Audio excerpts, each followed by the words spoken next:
இவன் என்ன தப்பு பண்ணா? என்ன பேச்சு பேசிட்டு இருக்கீங்க?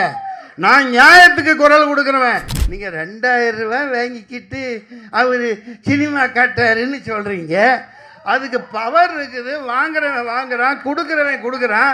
நீ அதே 9,000 ரூபா கொடுத்து ஒட்டு வாங்குறிய, ஒட்டு. அதுக்கு இங்க இருந்து கொடுக்குற, உங்க அப்பா பாட்டன் காசு கொடுக்குற.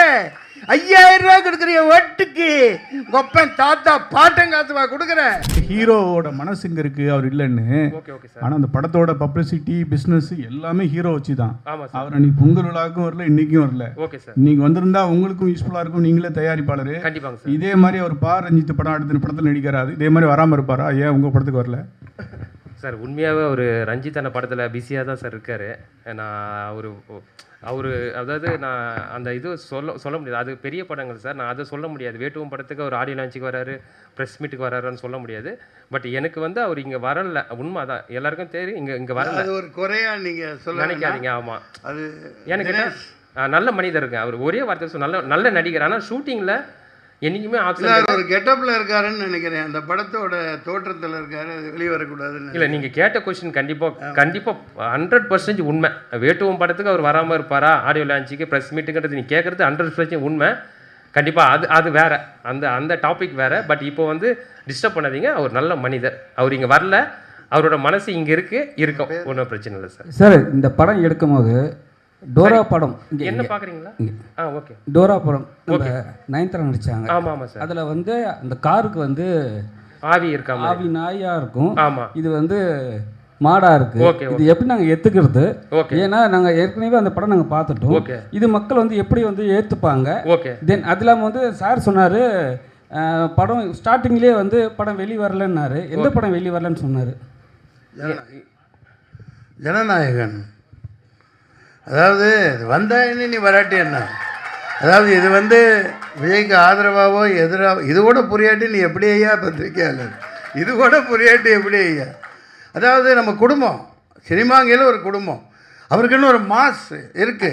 அதில் அரசியல் இல்லை ஏன் புரியலன்னா, எடுத்த உடனே பேசும்போது என்ன சொன்னீங்கன்னா, படத்துக்கு இந்த படத்தை பற்றி பேச வந்துட்டு அந்த படத்தை ஏன் பேசுனீங்க? அதுக்காக தான் எங்களுக்கு புரியல. படத்தை மொத்தமாக பார்த்தேன் இல்லையா? இவர் பட்ட வேதனைகள். ஒரு படம் அந்த டயத்துக்கு வரணும்.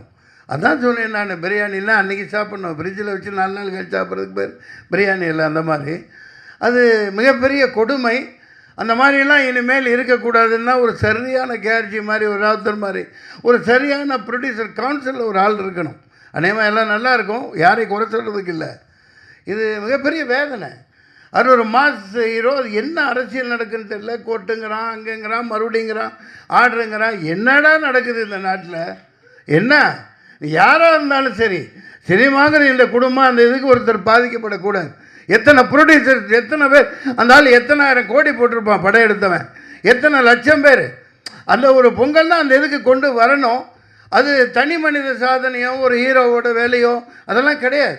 ஒட்டுமொத்தமாக அந்த பாடி ஏதோ ஒரு தவறு நடக்குது. அதை இன்னும் என்னால் புரிஞ்சிக்க முடியல. அந்த வேதனையை தான் சொன்னேன். ஏன்னா இவர் தான் பணத்தை போட்டு இவ்வளோ கஷ்டப்பட்டு எடுத்திருக்காங்க இல்லையா? அதனால் இந்த சினிமாவை நம்பித்தான் நம்ம பிரஸ் எல்லாமே இருக்கும். அதனால் அதெல்லாம் களையணுன்னா உண்மையான கருப்பன்கள், உண்மையான ஒரு ஆர்வலர், இந்த நாட்டை நேசிக்கிறவன் வரணும். சார், டைரக்டர் சார், மன்சூர் சாருக்கு படம் முழுக்க இங்கேயும் சாப்பாடை பற்றி தான் பேசுகிறாரு. படம் முழுக்க சாப்பாடு சீன் வச்சதுக்கு காரணம் இந்த மாதிரி எதுவும் பேசிடக்கூடாதுங்கிறதுக்காக தானே? இந்த மாதிரி எதுவும் பேசிடக்கூடாதுங்கிறதுக்காக தான் சாப்பாடு சீனா? இல்லை சார், அவர் அதை சாப்பிடும் போது அழகாக இருக்கார். ஏன்னா அவர் நம்ம நிறைய இப்போ பெரிய டைரக்டர் லோகேஷ் கனகராஜ் சார்லாம் சொல்லுவாங்க, அவர் சாப்பிட்டாலே ஒரு அழகுன்னுவாங்க.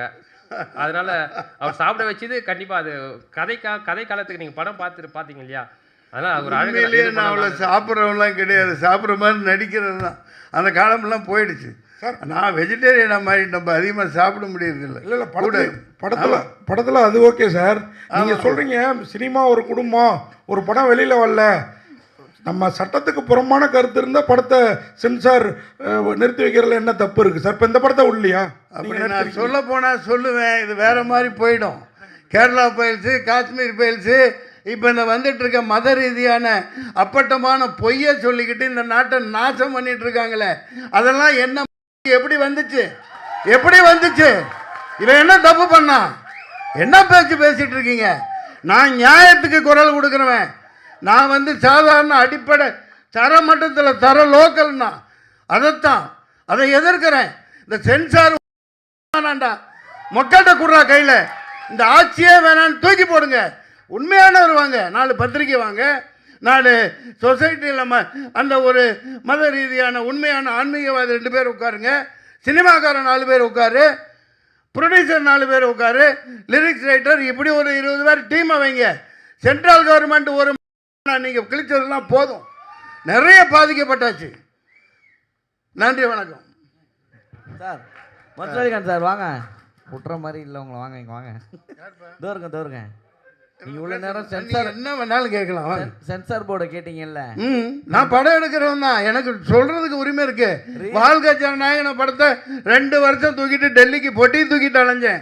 இந்த ஞானசேகரன் கொடுக்கல, கடைசி நான் பொட்டியை தூக்கிட்டு இப்போ மாதிரி டிஜிட்டல் கிடையாது, அது வேற காலகட்டம்.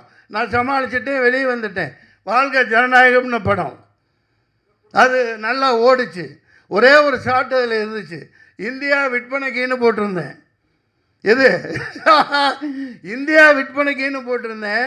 நான் ஒரு காயலாங்கடை வியாபாரி. அதில் மேப்பு, உலக மேப் இருக்கும், இந்தியா மேப் இருக்கும், விற்பனைக்குன்னு போட்டு மேப் போட்டிருந்தேன்.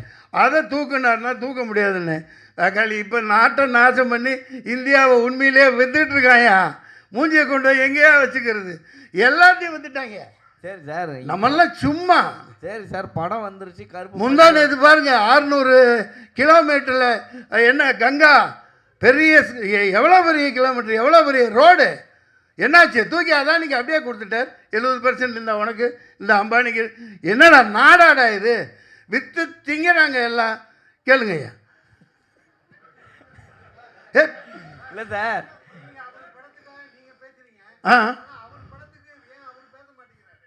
இங்கே ஒன்று புரிஞ்சுக்குங்க. காரணங்கள் இருக்குங்க, காரணங்கள் இருக்கும். அது அவர்கிட்ட தானே கேட்கணும். நான் ஒரு சினிமாக்காரனா, என் குடும்பஸ்தனா, எப்போ தேவையோ அப்போ குரல் கொடுக்க வேண்டியது ஒரு ஆதங்கம். நான் எப்போ ரிலீஸ் ஆனால் குடும்பத்தோடு போய் பார்ப்பேன், இதே தேட்டரில் பார்ப்பேன். அதை பதிவு பண்ணியிருக்கேன், எல்லாத்துக்கும் தெரியும். இப்போ ஏங்க நீங்கள் தனிப்பட்ட தாக்குதல்லாம் நடத்த வேணாம். அவர் தயாரிப்பாளர் எவ்வளோ பாதிக்கப்பட்டிருக்காங்க, லட்சக்கணக்கான ரசிகர்கள், கோடிக்கணக்கான பேர். அது ஒரு ஆஃப்டர் சினிமா தான், தூக்கி போட்டலாம், அது வேற விஷயம். ஆடியோ லான்ச்சில் எடுத்துட்டு இருப்பார் சார் அவரு. ஆடியோ லான்ச்சில் எடுத்துருக்க வரா, அப்புறம் என்ன ஆடியோ புரியல? ஆடியோ லான்ச் ஆமாங்க, அதான் மலேசியாவில் தான் மாலிக் பாய் பின்னிட்டானே, பெரிய மலேசியாவே தூக்கி போட்டு அது வரைக்கும் உலக சரித்திரத்தில் இல்லாத அளவுக்கு பண்ணியிருக்காரு. அவர் தான் ஏழையா சார், நீங்கள் குரல் கொடுத்துனுக்குறீங்க. தமிழ்நாட்டில் நடத்தியிருந்தா பரவாயில்ல. நான் வந்து ஒரு ப்ரொடியூசரா, அது உன்னோட பேசுறேங்க. ஆடியோ லான்ச் பல கோடி போயிருக்கும். ஆமா, ஏன் தமிழ்நாட்டில் இருக்க மலேசியாவில் போய் வைக்கிறீங்க? என்ன பேசுறீங்க? அமெரிக்காவில் கூட வைப்பாங்க. நம்ம தமிழ் சினிமா எங்கே போயிருக்குது? துபாயில் கூட வைக்கலாம். நல்லா நடந்துச்சா அங்கே? என்ன பேச்சு பேசுறீங்க? டிக்கெட் விற்பனை பண்ணி தான் சார் உள்ள அலோவ் பண்ணாங்க. எது டிக்கெட் வித்து தான் உள்ள? சரி, அதனால உங்களுக்கு என்ன போகுது? நீங்க ஏன் வைத்தறிச்சல் பண்றீங்க? கடைசி படம் அல்ல, கடைசி கஷ்டப்படுறீங்களே. அதான் சின்ன படம். அது வெறுப்பு அரசியல் கூடாது. இல்ல இல்ல கேளுங்க, நீங்க கேட்டு என்ன கேட்டாலும் நாக்க புடுங்கிட்டு சாவற மாதிரி கேளுங்க. சின்ன படம் தியேட்டருக்கு வரலனா நீங்க கேளுங்க. ரீ ரிலீஸ் கேடிவி மொபைல் எல்லாத்தையும் போட்டாங்கல்ல, ரீ ரிலீஸ்க்கு தியேட்டருக்கு வரீங்க கேட்க வேண்டியதானே? இந்த படத்துக்கு யாரை சொல்றீங்க? என்ன சொல்றீங்க? உங்க தமிழ்நாட்டுல, நம்ம தமிழ்நாட்டுல தான் கேக்குறேன். எந்த படத்தை? இதோ இப்போ கூட தான் கீழ மங்காத்தா போயிட்டு இருக்கு, கில்லி போயிட்டு இருக்கு. லைனா புது படங்கள் வழி விடுங்கன்னு சொல்ல வேண்டியதானே? ஏங்க இதெல்லாம் ஒரு விஷயமா? நான் கவுன்சில் இருந்தவன், நானும் தயாரிப்பாளர், நான் 11 கூட எடுத்திருக்கேன். இல்ல சார், தியேட்டர் கிடைக்கல. இப்போ அவர்கிட்ட டைரக்டர் கேளுங்க, அவர் ப்ரொடியூசர். அதுதான் நண்பரே, தியேட்டர் கொடுக்க மாட்டேங்கிறாங்க, ஓடிடி கொடுக்க மாட்டேங்கிறாங்க. இதெல்லாம் சேனலைஸ் பண்ணணும், சரியான ஒரு பாடி இருக்கணும், இராணுவம் மாதிரி ஒரு நம்ம தயாரிப்பாளர்கள். ஏன்னா அவங்க தான் கடவுள்கள், அவங்க தான் முதலாளிகள். அதனால் சகோதரர் கேட்டார், நண்பர், பழைய நண்பர் தான் அவர். நான் அவருக்கு வக்காலத்து வாங்குறதுக்கெல்லாம் வரல, ஆதங்கம். அவர் பேச மாட்டேங்கிறாரு, பேச மாட்டேங்கிறார். சார் மன்சூர் சார், அவர் 2000 ரூபா அவர் ரசிகர்களையும் டிக்கெட் வித்து வதைக்கிறாரு. படம் ரிலீஸ் ஆகலன்னா ப்ரொடியூசர்ஸ் ஆகுறாங்க. அவர் பேச மாட்டேங்கிறாரு, நீங்களாம் பேசி என்ன ஆக போகுது சார்? நான் அவர் நடிகர் இல்லையா? அவர் நாளைக்கு அரசியல்வாதியை வந்து என் உடம்புல ரத்தம் நடிகர் ரத்தம் ஓடுது இல்லையா? இன்னும் மீடியாவே மீட் பண்ண மாட்டேங்கிறாரு ஒரு சார். நிமிஷம். நீங்கள் ஏன் அவருக்காக காலத்து நீங்கள் 2000 ரூபாய் வாங்கிக்கிட்டு அவர் சினிமா காட்டாருன்னு சொல்கிறீங்க. அதுக்கு பவர் இருக்குது. வாங்குறவன் வாங்குறான், கொடுக்குறவன் கொடுக்குறான். நீ அதே 9,000 ரூபா கொடுத்து ஒட்டு வாங்குறிய ஒட்டு. அதுக்கு இங்கே இருந்து கொடுக்குற உங்கள் அப்பா பாட்டன் காசுவா கொடுக்குற? 5,000 ரூபா கொடுக்குறிய ஒட்டுக்கு உங்கள் அப்பன் தாத்தா பாட்டன் காசுவா கொடுக்குற? இவன் உழைச்சி சம்பாதிக்கிறான். சம்பாதிச்சு போட்டோம். வாங்க வாங்க வச்சு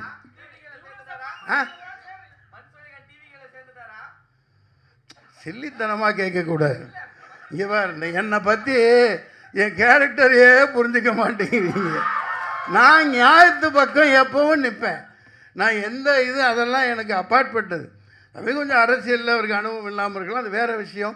இது கருப்பு பல்சர் தயாரிப்பாளர் பணத்தை போட்டுட்டு அடி வைத்து நெருப்பு கட்டிக்கிட்டு இருக்காரு.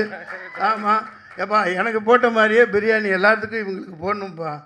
ராவுத்தர் இவரெல்லாம் அண்ணன் விஜயகாந்த் ஐயாலாம் படம் எடுத்தாங்கன்னா ப்ரெஸ் மீட்டில் அப்படியே கம கம கம கமன்னு பிரியாணி போட்டு தான் அனுப்புவாங்க.